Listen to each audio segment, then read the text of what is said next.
Qida Təhlükəsizliyi Agentliyi tərəfindən Bakı şəhəri Suraxanı rayonu Hövsan qəsəbəsində fəaliyyət göstərən Zeytun Park MMC-yə məxsus Nar kəndli bazarında və bazar ətrafı qida obyektlərində nəzarət tədbirləri həyata keçirilib. Yoxlamalar zamanı bazar daxilində fəaliyyət göstərən ət satış obyektində ət və ət məhsullarının temperatur rejiminə əməl edilmədən işlək olmayan soyuducu avadanlıqlarda və baytarlıq ekspertizasından keçirilmədən satışa çıxarıldığı müəyyən edilib. Həmçinin bazar ərazisində balıqların saxlanılması və kəsimi üçün qanunsuz təşkil olunmuş sahələr aşkarlanıb, kəsim və satışın antisanitar şəraitdə aparıldığı məlum olub. Baxış zamanı diri və ölü balıqların uyğun olmayan məişət tipli vannalarda birlikdə saxlanıldığı, ölü balıqların vaxtında kənarlaşdırılmadığı, suyun müntəzəm dəyişdirilmədiyi, balıq məhsullarının açıq hava şəraitində soyuducu avadanlıq olmadan satışa çıxarıldığı faktları qeydə alınıb. Eyni zamanda süd və süd məhsullarının müşahidə edici sənədlərinin olmadığı, markalanma tələblərinə əməl edilmədiyi, saxlanma şəraiti və son istifadə müddəti barədə məlumatların göstərilmədiyi, eləcə də ev üsulunda hazırlanmış etiket məlumatları olmayan müxtəlif növ turşuların da satışa təqdim edildiyi müəyyən edilib.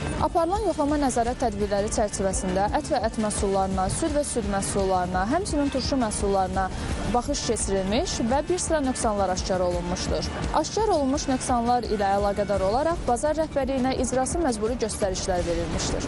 Qida təhlükəsizliyinin təmin olunması və istehlakçıların sağlamlığının qorunması istiqamətində nəzarət tədbirləri davam etdirilir.